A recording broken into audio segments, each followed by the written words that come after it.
Welcome back, Dad. You're finally home. I'm taken aback. Why? Why? Because I'm a damn good cop.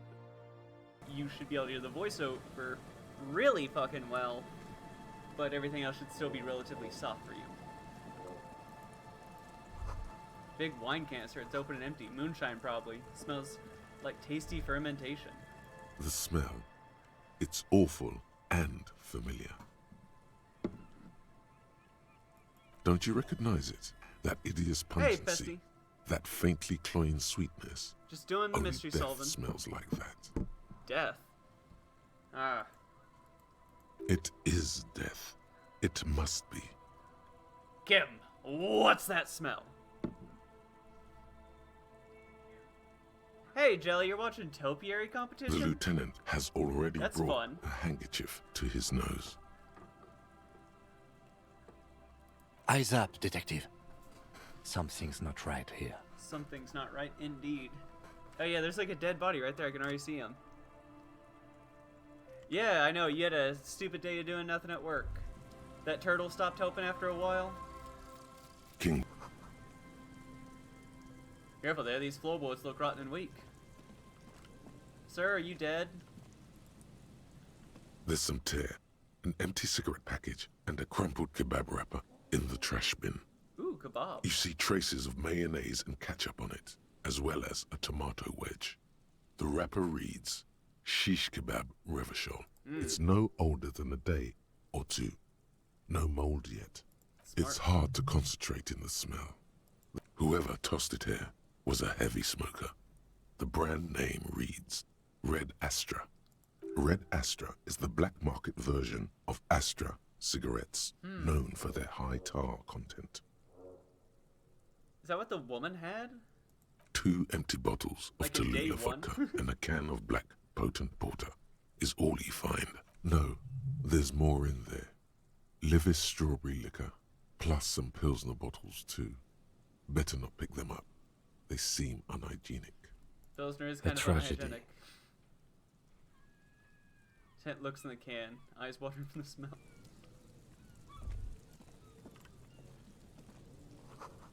Coin operator viewer has been out of order for years. Oh, wait, there's a thought. It's a long way down to your death here, 20 meters at least. Oh, shit. A man lies on the boardwalk, his That's like limbs 60 bent feet. and neck turned at an unnatural angle. Right next to him is an empty bottle of spirits. In his cramped hand, a chewing gum wrapper. Gum? Half of his body has slipped between the cracked boardwalk, starting with the left leg. The fall has left him broken, contorted like a sad puppet. The smell is not as bad as a 2-week-old corpse, but it's definitely heading there. It's a 13-day-old corpse. Hold on. Squat next to the corpse, examines his face, 2 bulging eyes. Lividity is faintly pronounced. Whoever this is has been dead for 2 days. No longer. We need to investigate. Another dead body. This is your job. Steel yourself. Thank you, authority. Calm now. Carefully. Just another day. Just another dead body. Breathe. Study the surroundings first. There's some dried blood on the metal bench, right where the corpse's head rests. Fell. Hit The his head. floorboards are rotten and slippery wet around the hole. An empty bottle lies nearby. A chewing gum wrapper is clutched in his fist. They made it look like he was drunk, tripped over a board, bonked his head on the bench. Be very, very careful where you step here. Yep. Examine A ahead. dried chunk of blood covers the hair at the back of his head. An open wound. It's sticky and cold to your touch. This is what killed him. Yep. I don't see any other major wounds, do you? No, just this one on the back of his head. Seems like the head wound was fatal. It's exactly the shape of the bench. Step on floorboards They carefully. screech under your feet ominously. It's hard to say whether the dead man's weight was the cause of the boardwalk to break. It definitely looks fragile. You see waves churning below. Something cracks beneath your feet. He could have easily disappeared into the sea through that hole, Yep. and you would have never found him. Look at the A bottle. .75-liter Tallulah vodka with its cap missing. There's hardly anything left inside. Tear all around us. Yeah. Rabowski spearmint chewing gum. Green leaves on the cover. The man's mouth is half agape from the terror of the fall. Let's look at it. The blackness of death. Stench. You think you see white chewing gum too. Confirmed. Nearly the whole pack is there. Solidified on his lower rear teeth. He ate the whole pack, right? It's to cover the smell of alcohol before going home. Yep. The worst thing is, I've seen it before. Almost the same scenario. Even the chewing gum. It's always the same. The entire boardwalk creaks in the wind as you take a step back. Let's look at his He's clothes. wearing mud-caked boots, beige trousers, and an old brown leather jacket with a bright blue lining. There are traces of kebab sauce on his chest. The leather jacket suits him well. It must be custom made. You find some sunflower seeds and a rain-soaked library card folded into two. His jacket feels sodden and That way we heavy can find under identity. your hand. Good. We should take a look at that library card after Yep. this is done. What about the man? The man has fallen through a crack in the boardwalk Yep. and hit his head against the metal bench. That's what we figured out. Coagulated blood covers his black hair. One of his feet is still dangling through the hole. Yep. A bad fall. It might have been dark outside. This place is a minefield in the dark. It's His true. expression is dull, like the sea behind him. Drops of water shining on his mustache. Mustache. His eyes, empty and wide, look frightening in their frozen gaze. Height, 170 to 175 centimeters. Curly hair, stout build. Age, approximately 50 to 60 years. What should we do? From with where I stand, I can see two options. We either take the case and follow the leads to identify the body on our own, or we report back to the station and leave this for our colleagues to handle. it? Well, we're taking the case, right? Alright, we should first examine the library card you found. Then we can call the station from my kinema. Yep. Let them know we are taking the case. What do you think happened? Death by misadventure. He slipped and fell through the boardwalk. A truly unfortunate accident. If it wouldn't have been for that bench, he'd Yep. be alive. What do you think? He was probably Oh drunk. yes. Never for you? Some symptoms of acute alcohol poisoning could have definitely played a role here. Severe confusion, respiratory depression, unpredictable behavior. But I think that death arrived through head trauma, not liver failure. Nope. What about What the about kebab? it? The deceased ate some kebab. It's probably from a nearby place, maybe in the box. Sometimes a kebab is just a kebab. Cute. It's not related to the lynching, but I gotta No, ask. I don't see anything that points in that direction. For now, let's treat this case as a simple, albeit sad, accident, unrelated to the murder case. Agreed. If this somehow converges later, why not? But keep it simple for now. Right. It does seem to be a pretty straightforward misadventure, although there's still a question of identifying the body. Who is this Looks man? like one of the locals. He'd have to know this spot to come here. You don't just walk over here. But that's just a lazy assumption. What do you think? Looks like just another old drunk. And he was married. Yep. But let's try to not run ahead. For now, all we know is that he's an unidentified middle-aged man found dead on the Martinez boardwalk. The Martinez Boardwalk. Alright, well, let's look at that library card. Interact. The library card is folded into two and still slightly wet to the touch. The front side reads, Central Jamrock. Jamrock Public Library Card, issued to Billy Mejean, expires July 53. Billy is a unisex name. Could be the deceased, or his family member. Let's look inside. Whoever owns this card is an avid reader. You find a list of books written in blue pencil. Radio thriller. Stand a little less between me and the sun. The last one in the list is The Glinton Curve by M. Theobald. A library stamp indicates that the book has been returned. Most of these titles seem to be in the sci-fi genre. Some thrillers too. Thank you, conceptualization. If lost, please return the card to the library. Dial hello 005 phone number. 02 55211 And there's or some visit time. us at Moreau Street, 78, Jamrock. Business hours, 900 to 1800. Good. We should give them a call from my kinema. See if we can learn anything about Billy Méjean.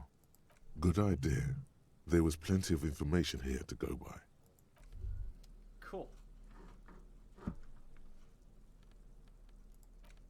As you hold it in your Let's hand, not think it's about it probably... right now.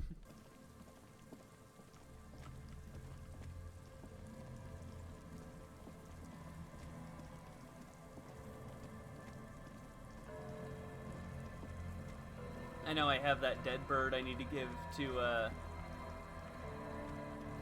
what's his name, Brute? No, it's not Brute, it's, you know, the bartender at the Whirling in Rags. I have a couple phone calls to make. There's probably some other stuff I need to do. And I have some stats I can boost up. I'm not going to waste them on that impossible check, because... I'm assuming if I put a lot of points into it, it's still going to be... I have to get double sixes or double ones.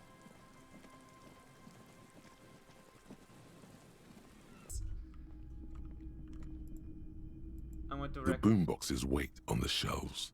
And your boombox, that gold and amber Harman Waushi, Yes. stares at you. Give me the boom. And here you are. Quality sound reproduction on the go. It'll play anything, wherever. Turn any tape into a conversation of sounds and shapes. Now Is it a tool? Oh, it's considered a tool. Look at that.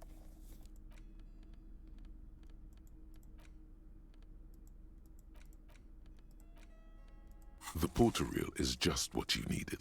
Yes. The reel's attached to the apparatus with a satisfying click. The tape is routed behind the magnetic reader. You press the large button marked Commencer, and the tape starts spinning. There's a small delay before the song starts playing. Keep it at a harmless distance and wait. Then the organ starts playing a simple, melancholic tune echoing in the hallway. A lone singing voice joins in, telling you about the tiniest church in Cessons, surrounded by even tinier yard. You almost feel the seaside mist on your skin.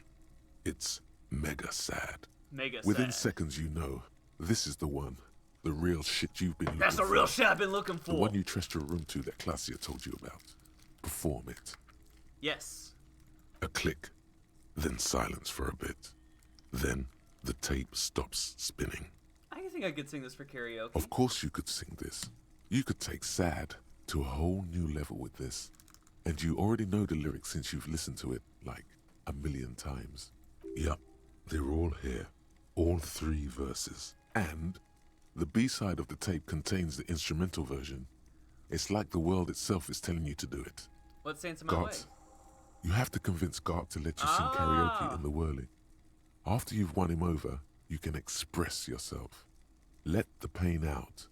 Make everyone The lieutenant looks at you as you remove the tape from the boombox.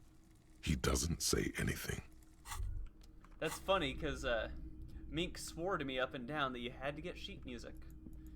I think it's because they don't have an encyclopedic character. Hey buddy, I brought you a bird. Can I help you? I found a rough grass What for is you. this thing? It's no biggie, I just thought it would look nice on the wall. I'm that kind of cop. What, the interior decorating kind? You know, I'm sorry. This is actually a nice bird. A competent piece of taxidermy. I can fix it to the plaque and have a new bird in the establishment, I guess? So, I don't know. Thank you. I'm gonna go with thank you. I feel good about our work here today. It's all about the little things, like bringing people random stuffed animals. It's not actually about that, but he liked it. About my bill. Got the 20 real? Not yet. Then why are you wasting my time What? and yours? I need to sing No, karaoke. you don't. It's not happening. He tries not to look at you. It's dangerous to acknowledge the karaoke man. It's part of my quest for self-discovery. It's my way of apologizing for the trouble I've caused. Please let me sing. I'm sorry. By causing more trouble, I think we're good. It's part of the The self-discovery. Whirling's not a charity or a musical therapy clinic. It's a commercial establishment. You're going to scare away the customers. Why do you have a PA system? It's for no one. It's a prop. I'm not letting anyone use it after the great karaoke catastrophe of 44. What happened in 44? A lot of people got killed because some arsehole wanted to sing karaoke. It's not a prop. It's for your clients. I know it's used. Okay, yes, it's for some clients. I pay my bills. I've tried to use karaoke. Ha! Well, we don't have any tapes. They all got stolen. He's lying. But whatever, you don't really need his lame tracks. It's alright. I have my own song with me. The man in the vest and the violet shirt stares at the tape you've just given him. He begins to frown. Hard. Yeah. Fine, fine. Climb on that stage and do your thing. Just get out of my hair. I'll plug it in for you. Damn this karaoke machine. I'm having it uninstalled, he mumbles to himself. Goodbye. Let's go up on the stage and sing some karaoke. The stage is all set up for your performance. Feels silent. You can hear the pellets creak under your feet. You feel a little dizzy, a little unsteady suddenly. So, are you ready for your thing now? Let me know when I should turn on the karaoke carousel. Look, Kim, I'm going to sing karaoke. I can see that. Test mic. Immediately, a loud feedback noise startles the room. You feel like an amateur. How are you supposed to hold the mic? Should you just sing into it? Where should Where you should sing? you stand? That's an issue I have with it. Where do you put your hands? The hand conundrum. Too close to the mic. Look around the room. There are some people out there, but mostly a post-meridian slumber has fallen on the premise. Not super lively. It would be wiser to perform in the evening, no? But the choice is yours. You're right. I'll perform in the evening.